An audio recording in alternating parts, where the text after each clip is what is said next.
काम, वासना, क्रोध, लोभ, मोह, अहंकार, मन और माया, इन सातों में से कितने का आप कैलकुलेशन किया करो अपना, कौन कौन सा विकार आपके अंदर ज्यादा है और कौन से कम हुए। आप खुद अपने आप को देख पाओगे। यह गारंटी है जो सच्चे सौदे से, और का नहीं हम कह सकते। 1948 से लेके अब और आगे भी जो नाम गुरु मंत्र से जुड़ेगा, गारंटी है वो अपना कैलकुलेशन कर सकता है। उसे खुद में पता चलेगा कि मेरे अंदर कितनी कमी है, कौन सा चोर या कौन सा विकार ज्यादा है। काम वासना ज्यादा है कि नहीं, नहीं है तो बहुत बढ़िया।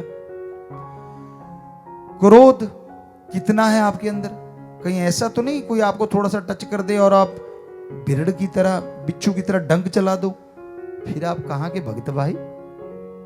कौन सी भक्ति, कैसी भक्ति। शरीर पे कंट्रोल नहीं है, ब्लड प्रेशर हाई होता रहता है आपका। और ऐसे ही आप कैलकुलेट कीजिए, आप लोभ, पैसों के पीछे भागते हैं, लालच, लोभ, मोह है। अब मोह का थोड़ा बारीक, वैसे तो हर किसी में महीन और बारीक रेखा है, या यूं के लिए पर्दा है। बच्चों की संभाल करना, अपने बेटे बेटी का रास्ता सही करना, उनको सही मार्ग पे चलाना, अच्छे पढ़ाना लिखाना, उनकी केयर करना कि वो इसको ये ना हो, इसको ये नहीं होना चाहिए, बीमारी में इलाज करवाओ, बीमारी होने ना दो। ये मोह में नहीं आता, ये आपका कर्तव्य है। मोह होता है कि नहीं बस मेरा बेटा हाय मर गया, इसको कुछ ओहो मर गया, अपने जिंदगी जो मतलब बर्बाद कर ली, खाना छोड़ दिया, पीना छोड़ दिया, ओहो मैं तो मर जाऊंगा अगर इसको, ओए पता नहीं क्या क्या। और उनके लिए ठगी, बेईमानी, पाप, जुल्म से कमा कमा के खिलाना, ये है मोह। धृतराष्ट्र पहले एक था, आज कौन नहीं, इसी से तोल लो। वो अंधा था और सारा वंश बर्बाद करवा लिया था उसने, क्योंकि वो दुर्योधन के प्यार में पागल था कि वो ही होना चाहिए राजा, भी फलां भी फलां भी। वरना युधिष्ठिर ऐसे थे कि वो अगर प्यार से काम लेता तो युधिष्ठिर महाराजा भी बन जाता, तो कम से कम दुर्योधन राजा तो जरूर होता किसी प्रदेश का। इतने अच्छे थे वो, नेक थे। लेकिन उसके मोह ने बर्बाद कर दिया। वो तो 5 गांव में संतुष्ट हो रहे थे, पर मोह की ज्वाला होती है ऐसी। इसी तरह अहंकार, एक गैरतमंद होना एक अलग चीज है, अहंकार एक अलग चीज है। महीन रेखाएं हैं, ये महीन पर्दे हैं। मैं अब सच की राह पे चलूंगा बस, कोई नहीं रोक सकता।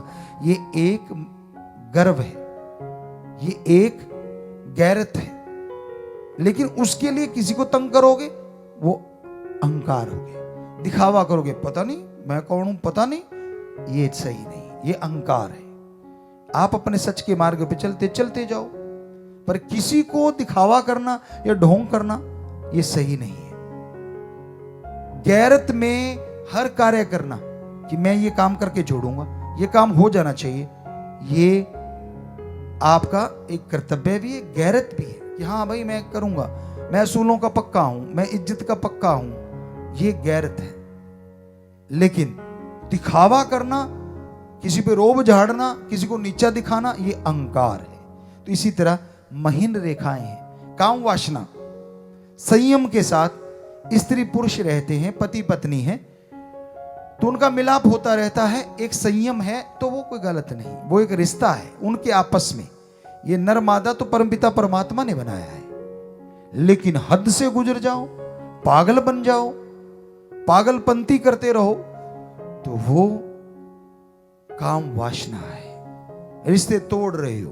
पति पत्नी का रिश्ता होना चाहिए सेक्स के लिए, काम वासना के लिए। लेकिन जब आप रिश्तों का कचरा कर रहे हो, जो आज समाज में हो रहा है, ना किसी महापुरुष ने लिखा था, गुरु साहबानों ने भी लिखा था, हजारों साल पहले भी हमारे पवित्र वेदों में भी लिखा, और हमने अनुभव किया, ये शुरू से ही लिखा। क्या रिश्ते बनाए गए संत महापुरुषों के द्वारा, और उन रिश्तों को एक सीमा रेखा में बांधा गया। किसी के बारे में, आपकी बहन है, बेटी है, ऐसे ही समाज में बिछड़ने वाली बेटियां या बेटे हैं, आप उनके बारे में गलत ख्याल रखते हो, तो जो आपकी बेटी है, आपकी बहन है, उसके प्रति कोई गलत ख्याल रखे तो आपकी आग क्यों लगती है भाई? लगती है ना कि मेरी बहन तो ऐसे कैसे। आजकल तो हो सकता है ना हो ये चीजें, कुछ कह नहीं सकते, लेकिन हमारी संस्कृति में ऐसा है। तो आप ये क्यों नहीं सोचते जो समाज में बिचर रहे हैं, आप पति पत्नी के अलावा वो भी किसी की बहन बेटी है, और आपकी भी वो बहन बेटी है एज के मुताबिक। हम उम्र है तो बहन है, छोटी है तो बेटी, और बड़ी है तो मां के समान है। बस ये रिश्ते बनाए हमारे समाज में, हमारे कल्चर ने। खास करके आदिकाल से हिंदू समाज में जो रिश्ते बनते आ रहे हैं, बाद में उसको अपनाया गया, अलग अलग धर्म बनते गए, लेकिन रिश्ते वही रहे। तो उनके प्रति आपका रिश्ता जायज होना चाहिए, जायज भावना होनी चाहिए। ये तो है रिश्ता, और अगर नाजायज हो गया तो ये है काम वासना। किसी को नहीं बख्शते। कहीं तो रिश्ते जल गए बिन शमशान, आज रिश्ते बिन शमशान के जल रहे, कि भजन में हमने लिखा है। तो बुरा हाल हो रहा है समाज में।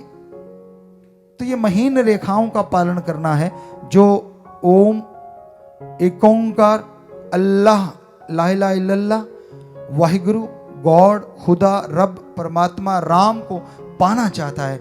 इन महीन पर्दों का पूरा ख्याल रखना होगा, इनसे बच के रहना होगा, तभी परमपिता परमात्मा के नजारे मिलेंगे।